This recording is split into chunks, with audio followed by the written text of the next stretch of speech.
Suicide, bullying, physical abuse, verbal abuse. These are all topics that we need to speak about more. And if they may be of help to someone you know, please refer them to this show with Steve Simpson, the author of the Teenage and Young Adult Survival Handbook. Steve is here to share his past stories and how he put all of these into a comedic sense. I learned on writing with authors. He put a great spin on the narrative delivering this information because, as he mentioned, if someone would have just handed him a book, it may have not worked, may not have gotten that value to him because he might not have read it. He's done a great job at giving you the information in this book and finding a way to have you enjoy it. My name is Vincent A. Lanci, and this is a mental health break. Each week on this show, I sit down with a new advocate or professional to share their why and tips for mental health. But before I bring on Steve, we have to learn how he podcasts. Steve, which platform do you stream your shows through? I use Apple for myself. I'm on Apple as well. It's right in my phone. It's easy. When in the day do you listen to your shows? Most of the time later in the day, okay. I can catch my office. I'm in my office at real late hours. Sometimes into the evening, well into the evening. Whenever you can make time for that, I like that. Is it usually in the headphones, in the car? For me, it's the phone, actually. I use the phone. I do the headphones here and there, but sometimes I just get on that phone and just go with it, I love it. Thank you for sharing, Steve. To everyone listening on, welcome and thank you for joining us. It is time once again to talk all things mental health on a mental health break. I am Vincent A. Lanci, the author of Mental Health Week and Mr. Lanci Talks Mental Health. You can learn more about me at Vincent A. Lanci on all social media, YouTube, or my website, vincentalanci.com. And both of those books are on Amazon, so you can get them tomorrow. For those of you who are new to the show, each episode I sit down with mental health advocates and professionals from around the world to help you on their journey. Of course, my why for mental health came after suffering a traumatic brain injury, and you are minutes away from learning today's guest's why. Before I bring him on, I would like to share that this episode is brought to you by Tampa Counseling and Wellness, dedicated to helping individuals looking to positively transform their lives through compassionate counseling and wellness coaching. If you struggle with depression, anxiety, or any other mental health issue, give them a call today for a free consultation. Therapy that inspires change, and their info is in the show description. Just scroll down. Award-winning child advocate Steve Simpson will tell you that because of increased anxiety, depression, bullying, and abuse, he predicts the highest suicide rate on record this year, especially for teen girls. For instance, many youths are faced with anxiety from going from virtual to in-person learning, bullying, or hazing. This pandemic has done a lot for us adults too on our mental health, so put ourselves in these kids' shoes with already so much uncertainty. He's going to offer a lot of resources and some things to look out for your students and youth in your life, like them seeming disconnected, not interested, certain expressions, isolation, maybe declining grades, you name it. He's making a huge impact on the world by helping children and parents everywhere. And for today, we have the opportunity to have him share his expertise with us. Steve Simpson, thank you for stopping by. Thanks for having me. Would you mind giving our audience a preview to who Steve is, more on the personal side, and then we will dive into all things mental health? Sure. I live through what I write about. Former abused child with an alcoholic. My father was a very violent, abusive alcoholic. He both physically and verbally abused me. Physical had no rhyme or reason. He'd be speaking to you like I'm speaking to you, and boom, you got hit, punch, push, things thrown at you. So it was always living in certainty. And I always laugh because to this day, I still eat fast because I learned real fast. The sooner you got away from that table, the less chance you got of getting hit. But for me, the verbal abuse did even more damage. Those scars took longer to heal. The verbal abuse caused my self-esteem to be shattered. I had none when I was young, no self-esteem. Maybe unwanted. I wasn't supposed to be around. I blame myself for everything. In alcoholic homes, the active alcoholics tend to blame their kids for their stuff. It was my fault. My parents got along. My fault. My father drank. Everything was my fault. And actually, if you don't get help as you get older as an adult, you will continue to take blame for things. And worst off, I thought of starting thinking of suicide since I was 11 years old and tried it. And it wasn't for attention, all those rumors people say, because I really wanted to get out. I always say, I didn't want to die, I just didn't want to live. And you might say it's the same thing, but it's not the same thing. Living to me was constant abuse, constant anxiety, constant problems, constant drama, as they said. And I said, 11 years is enough of this. Right? Because here's the key, I never thought it was going to get better. And that's the most common denominator of all of us who've been in that realm. You just already mentioned you're encouraging people to get help. It's good to talk to somebody. It's okay to talk to someone because it is okay to have feelings and emotions. We are human. That is just what humans do. We have feelings and emotions. Talking with someone, especially a professional, can definitely get you on the right track. As we spoke about before, Steve, what works for some doesn't work for everyone. Therapy can be a great tool for some. Others prefer exercise. You name it. There's many things out there. Give yourself a chance by giving a chance to several mental health improvers. Which type of mental health disparities did you face, Steve? Did you have anxiety, depression, schizophrenia? Which areas did you experience? For me, it's more anxiety, okay? And a couple of things. I'm going to pivot some things you just said, too. Mm-hmm. For me, it was anxiety. And also, I know people like to use the word disorder, and that's, you can use that term, but some people don't get help because I don't have any disorder. They get pushed off. And some people are, you said, too, what's good for one is not good for the other. Mm-hmm.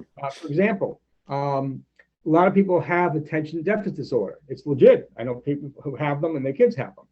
However, you could have labeled me that too growing up. That's not what I had. And many young people is the reason I can't pay attention is because my father just terrorized the family last night. And I could do my homework when he was busy screaming, yelling at a walls. And of course, you're sitting in school now thinking about the night before or getting anxiety by going home that night. So again, sometimes you could be mislabeled, which I would have been easily today. And it wasn't because, and I even spoke to special ed teachers off the record. They said there are many kids in the class, they feel they're here for the wrong reasons. Yes. Okay, they need a social worker more than them. Now, as far as what type, so of course there's therapy, and of course there's self-help groups. So two things. One, therapy, I used to say all the time, I know what they're going to say. I'm not going to the school social worker. I was wrong. They said a lot of things I didn't know, and they were able to help me. For me personally, though, it was the self-help groups that did the most for me. And the reason why is I walked around, like you said, with a very low self-esteem. Never even tried in school. I was a teacher's nightmare, to be honest with you. But once I got to this self-help groups, I noticed there were smart kids there. And their parents would call them the same things my dad called me. Wait a minute, something's wrong. Okay? I get it. I'm on the 10 most wanted list for teachers in the school. Okay? I get why you're a straight A student. Why is he calling you stupid, loser? And that was the point. It had nothing to do with me. And for people who are listening to this, it's nothing to do with how you are, school, not good in school, whether you're a guy, whether you're a girl, whether you're straight, whether you're gay. It's not you. If your parent had a different child, they would have done the same thing to them. And once because an abuser abuses because they're an abuser, not because of their victim, anything the victim does or doesn't do. Once I discovered that, I spun things around. I literally did a 180, became a top student. I became from teachers dreading me to teachers loving me and talking, good morning, how are you? Same student. I could have done that all my years in school, just didn't believe I could. And that was all from the example of joining a self-help group and learning, as you said before, I wasn't the only one. I put that quote down, an abuser abuses because they're an abuser. It's nothing to do with the victim at times. And the self-help group is great. If you don't have a coach, a best friend, an accountability partner, someone, some way to bounce ideas off of and work with, you can't keep everything bottled in. And we're learning that more and more as mental health stigmas are slowly being broken. You have to get it off your chest. When did you decide that you were going to start taking a stance on mental health advocacy? Was it with the books? Actually, years ago, even when I was still in my teens, okay, made that turnaround, I asked to speak at other schools, and kind of encourage them. And that literally, I never stopped. I just kept speaking. And of course, eventually it branched off to media, obviously television, radio, and hence, and I love podcasts because there's more time. And most of the podcasts I'm on are like you, who are coming from the same realm. So you get some really helpful conversations going on. And I always wrote fiction, but eventually I decided to add the nonfiction elements of how I survived. That's why I like that mix. Survival Handbook. Yeah, you're basing it on real life events in a character way. I think that's really unique, and I'm looking forward to this audience checking out your episode on Writing with Authors on my YouTube channel. He delves really deep into those books. He's got 4 books, and he talks really went into that book there. I want to now ask you to help our audience, Steve. What are some mental health tips you can give to our audience? Well, first of all, as I said, everyone always thinks they're the only person. Let me give you an example. Take children of alcoholics. They say, and the statistic I think is pretty dead on, 1 of every 5 children today is a child of an alcoholic or drug abuser. That's a lot. So if you think of the average classroom, that's about at least a half dozen kids in that classroom. You're not the only one. Here's the problem. Everyone's always fronting. Okay, take the holidays coming up. Everyone always, oh, we did this, we had a great time. And I had a horrible time. I was stuck with this abuser, okay? But they were all fronting. They were going through the same thing. So you start thinking, I'm really the only person who lives it. You're not the only person. And you're certainly not the only person that has anxiety. We all have anxiety in different ways that comes out in different ways. Okay. It doesn't mean there's something wrong with you. Doesn't mean you're crazy. All these things are off the table. You've seen how many celebrities, especially young adult ones, come out and talk about their anxiety issues. And here's people that are successful, not just money-wise in their career, and they're saying, I have these problems. So the first thing I want to tell people, you're not the only one. But like if you had a physical problem, okay, you go to a doctor, you get it. You would just stand there with a fever for 2 weeks in a row. You need to do the same thing with this, whether it's a therapist, whether it's a psychologist, whether it's a social worker, self-help group, a combination of them, okay? Just like you would take care of a physical problem, take care of it. And the best part is, my opinion is, there's probably better chances of being healed with the emotional and mental problem than there is a physical today. I love how you bring that up in both of my mental health books, Mr. Lanci Talks Mental Health and Mental Health Week. Exactly what I say is, if you go to the dentist to get your teeth cleaned, if you have a broken bone, you're going to go to the doctor. You have a physical health. You also have a mental health, and you need to treat it as such. What are some more ways you're going to raise awareness for the importance of mental health in the future here, Steve? Continue, double down what I'm doing now. Okay, obviously writing, obviously the more shows, the better. You know, there's no such thing as too much attention to it. It's not like it got any better. Okay. Yep. And speaking, whether it's in a classroom, whether it's in the school. I even spoke to, which is a little different, some business organizations, political groups asked me to speak to them. And I didn't get into the politics with them, but I mentioned these things because, you know what, wouldn't you know, I have people walk up to me afterward privately and say, I was abused as a child. Of course. And that's very powerful for you, I'm sure, as a speaker, because for me, when I'm on stage speaking and someone comes up after and they thank me for why this stuck with them, the story stuck with them. The goal is you want to obviously touch more than one person, but if you can positively impact someone, you see, you did, my job was done. Absolutely. Another thing too is a lot of people blame things in their personality. They don't get help when they're younger, they're older, and they think it's just me. I'm not good in relationships. I have no patience. Then you find out, no, it's because what you lived through as a child. And the great news about that is you can change. It's not you. It's the symptoms of living through what you lived through. And you can change and you can be happier, you know? Well said. It's never too late to change. It may be scary because change is scary. The unknown is scary. The uncertainty is scary, but it will pay off long run. Little things as a morning routine, little small steps in the right direction. Don't try to put too much on your plate. Do a little bit here, a little bit there, and then add more as you feel comfortable. But I can't think of a better time, Steve, to get your take on the Spotlight story. If it's your first episode with us, at the end of each show, I share the mental health story of someone who is famous to let you, the listeners, know you are not alone. As we have someone on the show today who proves to us that anything is possible with the right mindset.